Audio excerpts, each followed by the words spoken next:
Hola, ¿me escuchan? Sí, Lice. Ya se está conectando. Un momentito. Continuamos ya.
¿Se ve la pantalla? ¿Logran ver la pantalla? ¿Sí, no? Licenciada, Sí. Adelante. ¿Sí? ¿Quién me hablaba?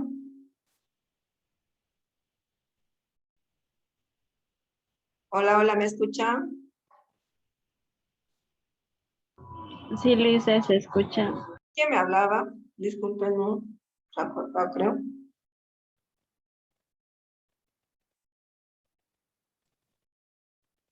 Ya, en cuanto a los principios, entonces estamos viendo, ¿no? Los principios generales, que son tres, ¿no? La función creativa, la función interpretativa y la función interpretadora, perdón, integradora. Entonces, como les estaba diciendo, en la función creativa, es que el juez, ¿no? Durante el proceso va a analizar tanto al trabajador como al empleador. Y estábamos diciendo que en caso de que hace una demanda laboral el trabajador y si de pronto miente, ¿cómo va a demostrar el empleador? Porque el que tiene que aportar las pruebas y desmentir todo lo que dice el trabajador, en este caso que es el demandante, entonces, todo lo que argumente, y si hay cosas que está mintiendo, como habíamos dicho el ejemplo, ¿no? Del tema de cuánto gana y cuándo ingresó a trabajar. Entonces, en todo caso, lo que quiero que quede claro es que tanto el contrato verbal y escrito tiene los dos valor de ley, pero en el caso del empleador es bueno siempre que exista, más que todo, el contrato escrito, ¿no? Porque con eso, en una demanda a futuro, si tienen problemas con el trabajador, le va a iniciar una demanda. Entonces, el empleador va a demostrar, ¿no? Con el contrato de trabajo exactamente cuándo empezó la relación laboral. Y si no va a tener cómo, o sea, van a terminar creyéndole siempre al trabajador. Porque hemos dicho que la protección de la ley siempre es a la parte, ¿quién es la parte más débil? En este caso, ¿quién es la parte más débil? ¿Por qué lo vemos hacia la parte más débil? ¿Quién es? El trabajador, licenciado. El trabajador, ¿no? ¿Por qué? Porque es el dueño, ¿no? De la empresa, de los medios, de producción y todo el tema, ¿no? En cambio, el trabajador es una persona que ha contratado, ¿no? Con un sueldo específico, ¿no? Entonces, hay mucha diferencia, ¿no? En el tema económico, tanto del trabajador con el empleador, ¿sí o no? Entonces, por eso es que la ley siempre va a ampararle más al trabajador. ¿Ya? Ahora, en la función interpretativa. Dice, no implica al interpretar las normas, el operador debe inspirarse en los principios para garantizar una cabal interpretación. Si en la ley hay un vacío, al momento de hacer una sentencia o al momento que está en curso el proceso, va a haber un vacío en la ley, el juez siempre va a ver la opción que más favorezca al trabajador. Siempre. Al momento de interpretar, ¿no? Al momento de hacer una sentencia, por ejemplo. Entonces, va a ser una evaluación. Si hay un vacío, entonces él va a tratar de llenar ese vacío interpretando legalmente, pero a favor siempre del trabajador. Y en la función integradora, que significa que quien va a colmar un vacío legal debe inspirarse en los principios para que el derecho se convierta en un sistema hermético. O sea, aquí siempre el juez no se va a pagar. Siempre va a tratar de hacer todo de acuerdo a la ley, o sea, nada fuera de la ley. Ya esos tres entonces serían en cuanto a la función, a las tres funciones de los principios generales del derecho. Ahora un poquito con los ejemplos, ¿se entiende? ¿O siguen con dudas? Sí, dice, se entendió. ¿Se entiende, no? Sí, licenciada. Licenciada, yo tengo una duda. A ver, adelante. Bueno, más una duda, parece que el contrato verbal al final no va a tener tanta relevancia como el contrato escrito, porque siempre para todo, para absolutamente todo se requieren pruebas y muchas veces la palabra no basta. Y siempre, digamos, puede ser que sea real un aspecto, pero puede haber un papel y que lo cambie todo. Entonces, a veces parece que es más vulnerable cuando un contrato es escrito, verbal, y si no hay pruebas y se va a estancar, porque todo el mundo pide pruebas. Como dicen, los papelitos cantan, entonces no parece que funcione realmente un contrato verbal cuando se va a tratar de un juicio, ¿no? O de algo, o de un... Incluso mismo para pagar, puede decir, no trabajo desde este mes, y muchas veces puede ser que pierda más el trabajador cuando va a hacer un contrato verbal. Eso, licenciada. Ya, ¿cuál es tu nombre completo? Marca Guarachi Tatiana. Guarachi es tu primer apellido, ¿no? No, marca Guarachi. Ah, tu segundo es... Ah, ya está. Estoy anotando tu participación y ahora vamos a aclarar tus dudas, ¿ya?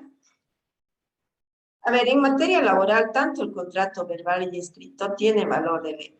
O sea, siempre hay por algún motivo que no se ha realizado el contrato escrito, ¿no? Entonces, por lo tanto, si hay un contrato verbal, igual tiene valor de ley en materia laboral. Pero sí, en materia civil sí o sí tiene que haber un contrato no escrito. Pero en materia laboral es que tanto el contrato laboral como el escrito tienen valor de ley. O sea, lo que yo les decía hace rato es que muchas veces, o sea, es importante siempre que haya un contrato escrito, ¿no? Porque eso, o sea, va a avalar la relación laboral. Todo va a estar ahí, ¿no? Las generales de ley de ambas partes, tanto del empleador como del trabajador, la fecha exacta cuando ha empezado a trabajar, con qué sueldo ha empezado trabajando. Entonces, todo va a estar en este contrato laboral, ¿no? Si está escrito. Pero si no hay, entonces, ¿qué va a pasar? Como les he dicho anteriormente, cuando un trabajador inicia un proceso laboral, él va a argumentar en su demanda todo, ¿no? O sea, en qué fecha. Pero si él está mintiendo, el que tiene que demostrar todo lo contrario es el empleador. Porque en materia laboral, quien tiene que aportar las pruebas y desmentir todo lo que dice el trabajador es el empleador. También les había dado el ejemplo que si no existe, digamos, por decir en toda esa demanda, él puede estar demandando aguinaldos, o sea, adeudados, ¿no? Pero puede ser que el empleador ya le ha pagado sus aguinaldos. Pero ¿y si no demuestra recibos durante el proceso laboral? O sea, van a terminar creyéndole al trabajador, porque hemos dicho que la ley laboral siempre va a proteger a la parte más débil. Entonces, siempre ustedes tienen que tener el cuidado que cuando tienen algún trabajo y tienen dependientes, en este caso trabajadores, siempre tienen que tener de todos los pagos que hagan recibos, como empleadores. Porque si ustedes no demuestran todo lo contrario que está argumentando el trabajador en su demanda, entonces siempre le van a terminar creyendo al trabajador. Por eso una demanda laboral puede tardar años, pero nunca va a perder el trabajador, nunca. Siempre va a ganar el trabajador. ¿Ya? Eso tienen que tomar en cuenta. O sea, puede que se vaya demostrando que no es la cantidad que demanda, ¿no? El empleador va a demostrar con recibos, todo eso, pero al final nunca va a perder la demanda del trabajador. Siempre va a ganar. Ya, entonces ustedes como empleadores siempre tengan el cuidado de cualquier pago que realicen, siempre tener sus recibos, ¿ya? Para cualquier cosa. Porque nunca se sabe si uno va a entrar en un problema o un proceso laboral con su trabajador, no todo puede pasar, ¿sí o no? Y en un proceso laboral, quien tiene que presentar las pruebas literales así es el trabajador, o el empleador, perdón, a todo lo que argumenta el trabajador. ¿Está claro? ¿Sí, no? Sí, licenciada, está muy claro. Ya. Tenemos un tema siempre que vamos a ver el proceso laboral, ¿ya? Y ahí también se van a ubicar mejor, pero ya están teniendo idea más o menos, ¿sí? Desde la demanda hasta que concluya hasta una sentencia vamos a ver el proceso laboral, ¿ya?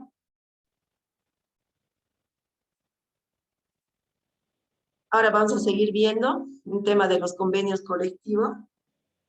Los convenios colectivo de trabajo, también llamado convenio colectivo de trabajadores o convención colectiva de todos los trabajos.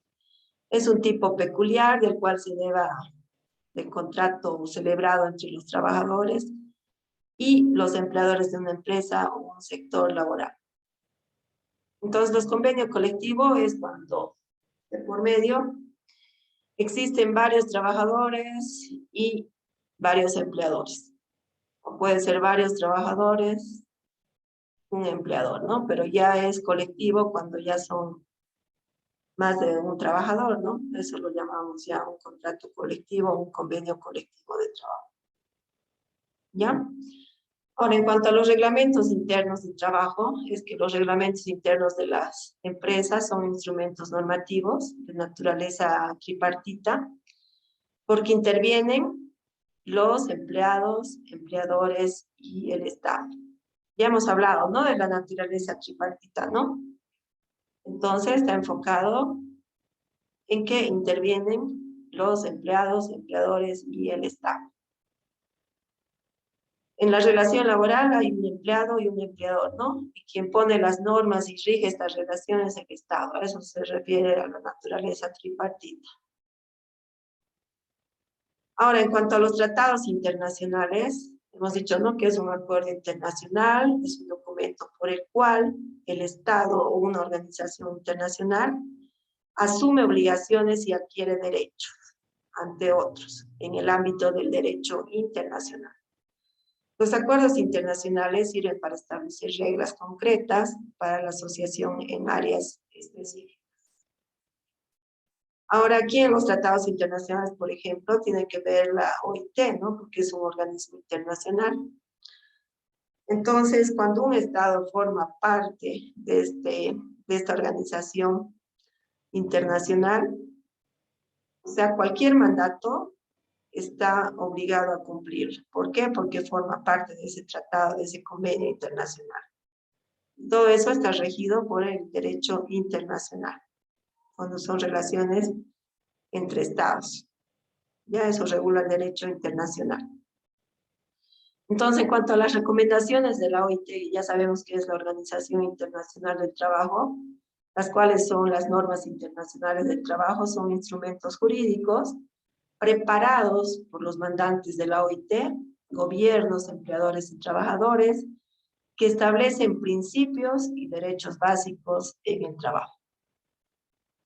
¿Ya? Entonces, toda la relación entre tanto empleadores, trabajadores, está siempre normado, ¿no? Y en el caso de la OIT está normado por el derecho internacional.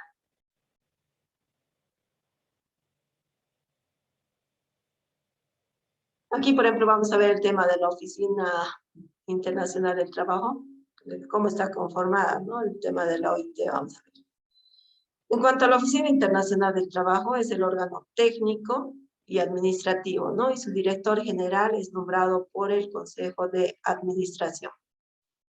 En cuanto a sus funciones, incluyen actuar como Secretaría General Permanente, realizar estudios e investigaciones preparatorias de la conferencia, llevar a cabo la cooperación técnica a los gobiernos y dirigir el servicio de publicaciones. De eso se ocupa la Oficina Internacional del Trabajo, dentro de la OIT. Luego están los convenios y recomendaciones.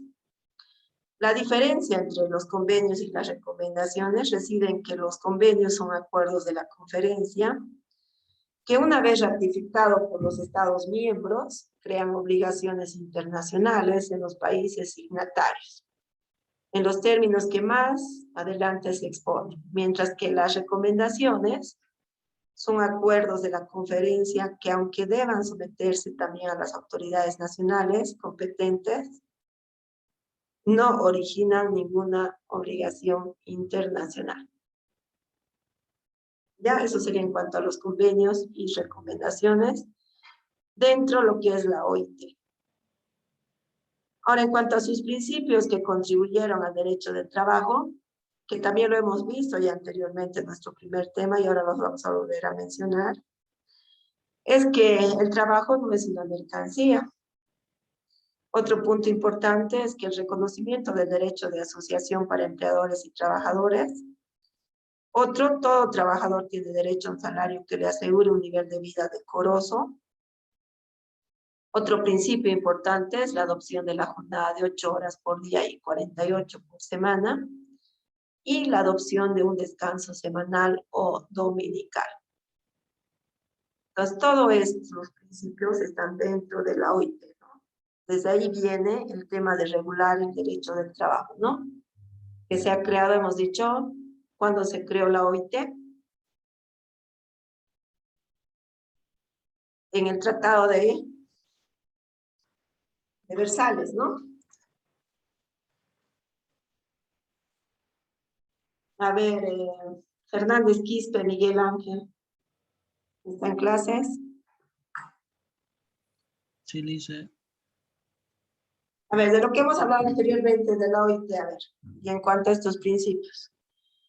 Cuando decimos que todo trabajador tiene derecho a un salario que le asegure un nivel de vida decoroso, ¿a qué se refiere?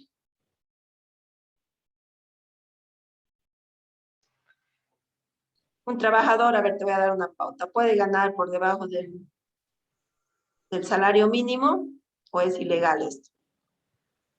Eh, es verdad, ¿no? Que hay, licenciada, que hay muchos trabajadores que ganan por debajo del salario mínimo, pero esto, como usted me pregunta, es evidentemente para las normas legales, es algo ilegal, ¿no, licenciada? Pero sí se da esta situación en la vida real, en la sociedad. Ya te hago una pregunta. ¿Qué va a pasar si un trabajador hace un proceso laboral y de pronto su sueldo es 1.500 bolivianos? ¿Qué va a hacer el juez laboral?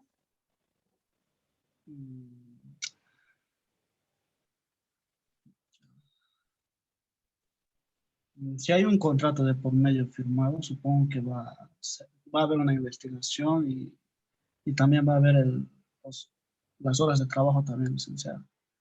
Algo así. A ver, si antes de los 3 meses el empleador puede pagar lo que quiera, ¿no? O sea, lo que le parezca. Sí. Pero después de los 3 meses, ¿qué pasa? ¿Cómo va a ser? Legalmente tendría que estar pagando el sueldo mínimo que está establecido, ¿no, licenciada? Eso es lo que se supone que tiene que ser así. Ya. Entonces, si este trabajador ganaba 1.500, entonces, después de los 3 meses ya se tiene que regular eso a al salario mínimo que está establecido por ley, ¿no? Ujú. Sí, Lice. Entonces, si de pronto ustedes van, ya, les han despedido por decir de su trabajo, o se han retirado también voluntariamente. Después de que se han retirado voluntariamente, el empleador tiene 15 días de plazo para poder pagar lo que es sus beneficios sociales. Pero pasado ese tiempo de los 15 días, si no ha pagado, ¿ustedes qué hacen como trabajadores? Van y hacen su denuncia, ¿no? ¿Dónde hacen su denuncia?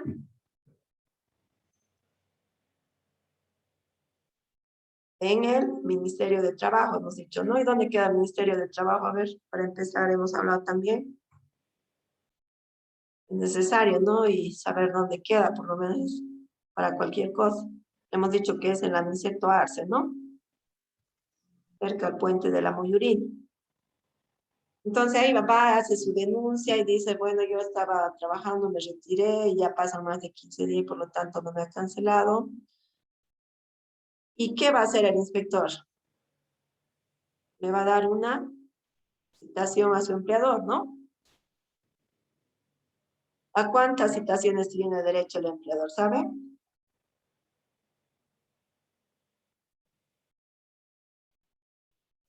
¿Tres, dice? A 3, ¿no ve? Entonces a 3 citaciones. Entonces puede ser que el empleador se presente a la segunda citación que le ha dado, entonces agarra, al momento de hacer la denuncia ya se lo va a hacer la liquidación al inspector que le va a atender, ¿no? Son mayormente abogados. Entonces le va a decir, bueno, es tanto tu ubicación, lo que te corresponde es esto. Entonces va a ir el empleador, por decir, ganaba 1.500. Pero ya el inspector se lo va a nivelar a lo que es el mínimo, ¿no? Su liquidación va a ser en función al mínimo nacional. Desde el primer día que ha trabajado este trabajador. O sea, no es que se cuenta después de los 3 meses el mínimo. Cuando hay un problema laboral, ese es el primer día de trabajo que se cuenta para hacer el pago de los beneficios sociales. Ya ese punto tiene que quedar claro. A ver, si usted trabaja en un lugar, han estado 3 meses, o bueno, 6 meses, perdón. Entonces, su arreglo va a ser en función al primer día de trabajo. No va a ser en función a los 1.500 que ganaban durante los 3 meses que estaban como un trabajo de prueba, por ejemplo. Entonces, la liquidación va a ser de los 6 meses de acuerdo al mínimo nacional. Así lo van a regular. Y así es lo que establece la ley también. ¿Se entiende esa parte o un poco no me entiende?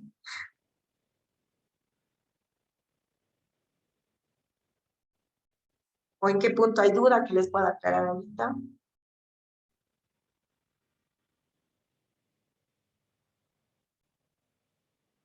¿Tienen alguna duda o queda claro los puntos que les estaba explicando? A ver, Fernández Quispe, Miguel, que estaba participando. ¿Tienes alguna duda o te quedó claro? Sí, me quedó claro, Lice. Ya, anotado entonces. Entonces, en este punto que todo trabajador tiene derecho a un salario que le asegure un nivel de vida decoroso, es que siempre, ¿no? Un trabajador tiene que tener un salario al cual le brinde, ¿no? O sea, seguridad económica, tanto a él como a su familia. Entonces, cuando hablamos de un trabajo o un salario justo, es que por lo menos gane el mínimo nacional, que es lo que establece el gobierno, ¿no? No menos de eso. Ya. A ver, Guzmán Rocha Brian, ¿está en clases? Brian, ¿está en clases? ¿Está? Hurtado Villegas Maribel Rocío. Dicen, A ver, sobre el punto de la adopción de jornada de 8 horas por día y 48 por semana, sobre este punto, tu participación, Rocío, ¿cuándo se estableció? bueno, las 8, Adelante, Rocío. no recuerdo en cuándo se estableció. Mm, ¿Quién ha regulado todo esto? ¿Qué organismo? A ver, anteriormente hemos hablado. ¿Qué es la OIT, Rocío?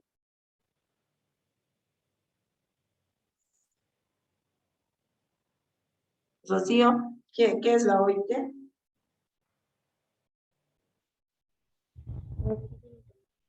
El trabajo. No te he escuchado, te escucho medio distorsionado, yo nomás lo escucho así.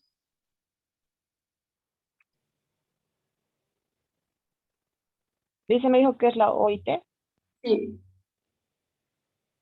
o- para que empezar es es la una Organización organización, ¿no? Internacional del Trabajo. Ya, muy bien. Sí, ¿Cuándo ha sido creada esta organización?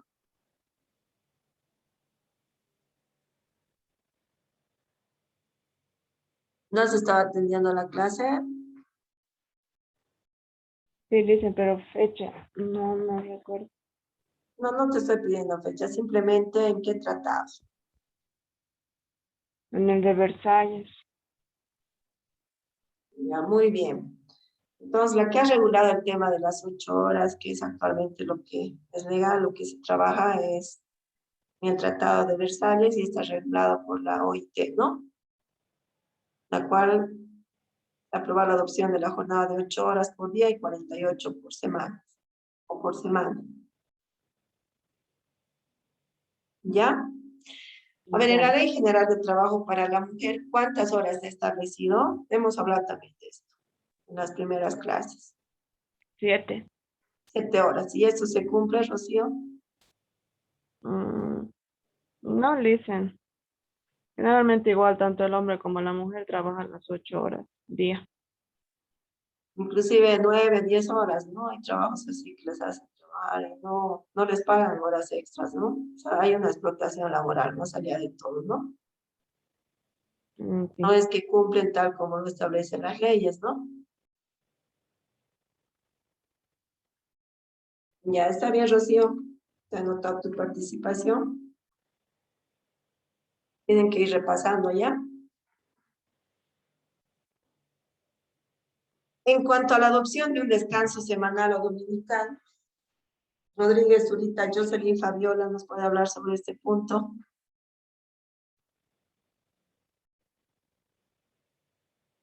¿Dónde se está? Lice, sí, estoy en clase. Ya. ¿Me ¿Cuándo puedes repetir, se por favor? Y adelante sobre este punto de la adopción de un descanso semanal o dominical?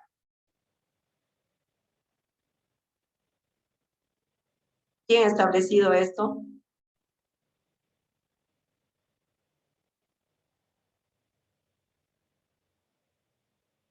¿De qué estamos hablando ahorita? ¿De qué organismo?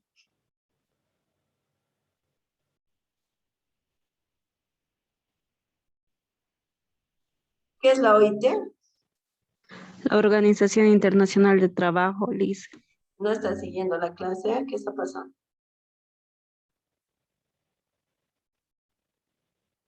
Ya, entonces, la adopción de un descanso semanal o dominical es que mayormente los trabajos son de lunes a viernes, ¿no?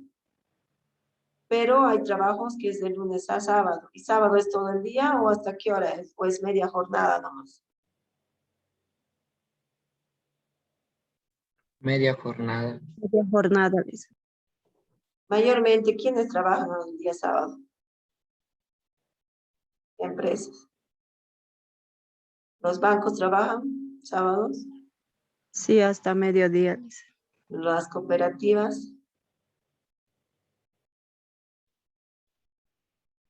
Hay varias empresas que es mayormente hasta el viernes, ¿no? Por ejemplo,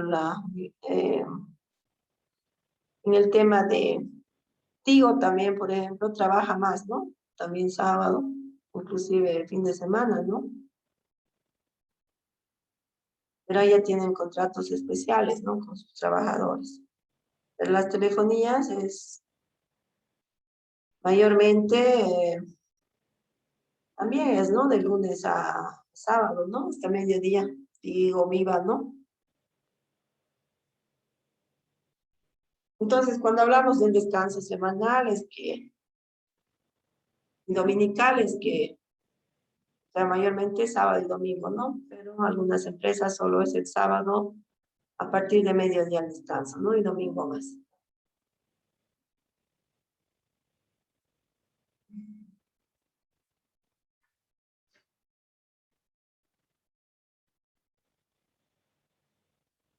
A ver, Vázquez, Rojas, Rosicela, ¿no está en clases? Sí, licenciada. Cuando decimos que el trabajo no es una mercancía, ¿a qué nos referimos? Rosicela. Am,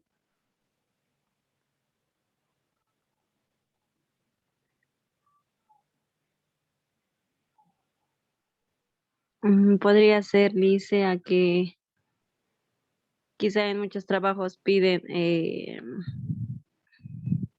mm, lo digo, en cuanto más A ver, el trabajo que es, el trabajo siempre tiene que ser lícito, ¿no? sí, ¿Cuáles serían los trabajos ilícitos?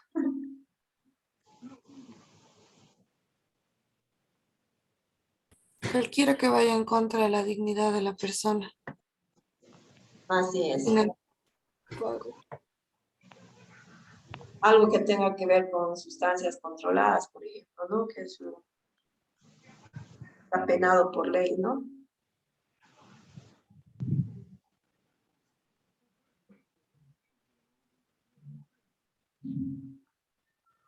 Vázquez, Rojas, Rosicelas, ¿no? sí, sí, Liz. Ah, Lice, fue Débora la que habló, pero Perdón, fue Débora Aramayo la que mencionó lo de hace rato. no te entiendo la pregunta, perdón, nuevamente.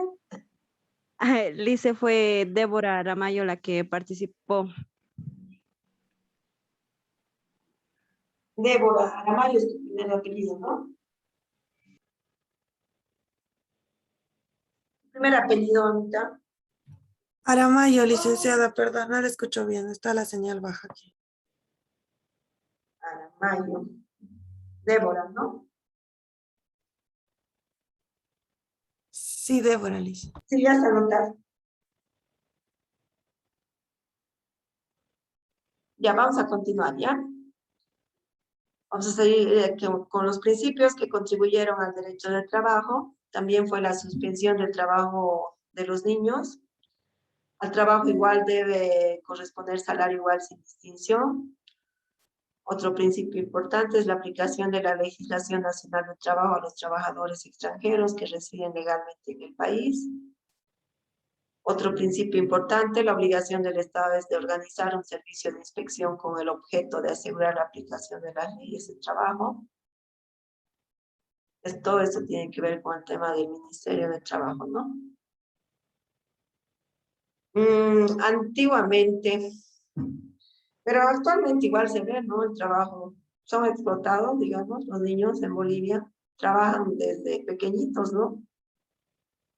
No hay un control, ¿no? ¿Sí o no? Sí, licenciada. Podemos ver en la calle inclusive que sus propios padres les mandan, ¿no? Si están vendiendo limones, dulces, entonces no tienen una niñez, ¿no? Como cualquier niño. Entonces, por ejemplo, aquí vamos a hablar un poquito del tema legal. Un menor de 18 años puede hacer un contrato de trabajo. ¿Qué dicen? No, licenciada. No, no, porque no tiene su mayoría de edad, no es mayor de edad. Entonces, para trabajar tendría que tener una autorización, ¿no? De sus progenitores o de alguien, ¿no? Que está bajo su responsabilidad, en este caso los tutores, ¿no? Entonces, o sea, es nulo ese contrato. Si es un menor de 17 años que hace un contrato nulo, o sea, no puede. También ellos están regidos por el Código Niño o Niña Adolescente hasta los 17 años, son los que regulan, ¿no? El tema jurídico de los adolescentes, niños, niña, adolescente, ¿no? Eso también lo vamos a ir viendo más adelante cuando veamos contratos, ¿ya? Al trabajo igual debe corresponder salario igual sin distinción. En el tema del salario, enfocándonos en el mínimo, esto tiene que ser pagado sin distinción alguna a todas las personas, ¿no? ¿Sí o no? Porque cuando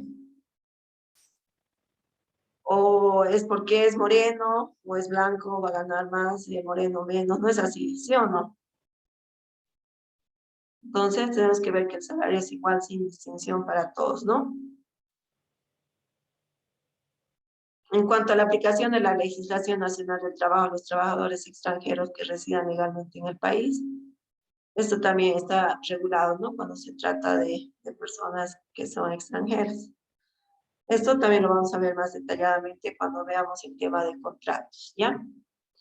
En cuanto a la obligación del Estado de organizar un servicio de inspección con el objeto de asegurar la aplicación de las leyes de trabajo, es que siempre un trabajo o una relación laboral siempre va a estar normado por la Ley General del Trabajo, ¿no?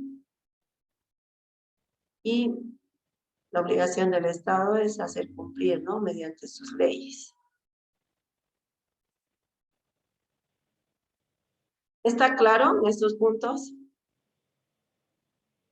En cuanto a sus principios que contribuyeron al derecho del trabajo, para que legalmente ahora todo esté normado, gracias a la OIT.